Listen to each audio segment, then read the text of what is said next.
রাধিকাকে সামলে রেখে এই বিয়েবাড়িটা যে আমি কীভাবে অ্যাটেন্ড করেছিলাম সেই গল্পটাই আজকে তোমাদের সাথে শেয়ার করব। তো চলো। আগের দিন যেহেতু বিয়েবাড়ি যেতে অনেকটা লেট হয়ে গিয়েছিল, এই জন্য আমি ভেবেছিলাম আজকে একটু তাড়াতাড়ি রেডি হব। সন্ধ্যে থেকেই আবার সেই দিনকে কারেন্ট ছিল না, সেই জন্যই রাধিকাকে বাইরে আমি উঠানে নিয়ে ঘুরছিলাম। আর কারেন্ট না থাকলে তো ও খাবেও না। আমি ভেবেছিলাম রাধিকাকে সেই দিনকে একটু তাড়াতাড়ি খাইয়ে দেবো, কিন্তু কারেন্ট ছিল না বলে খাওয়ানো হয়নি। কারেন্ট আসলো প্রায় 7টা সাড়ে 7টা নাগাদ। তারপরে রাধিকাকে দুধ গুলে খাওয়াতে গেলাম, কিন্তু ও সেটা খেলো না। তারপরে আবার সুজি রান্না করে খাওয়াতে গেলাম। তো সুজি রান্না করে খাওয়াতে প্রায় 1 ঘন্টার মতো সময় লেগে গেল। আর তারপরে রাধিকার ঘুম পেয়ে গেল। তারপরে ওকে কোলে নিয়ে ঘুম পাড়াতে পাড়াতে প্রায় আমার সময় লেগে গেল 8:30 পৌনে 9টা মতো।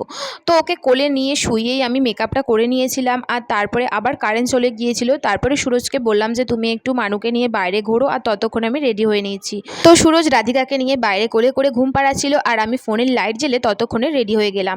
আমার রেডি হতে 10টা বেজে গিয়েছিল, আর রাধিকাকে সঙ্গে নিয়েই আমরা গিয়েছিলাম এই বিয়ে বাড়িটায়।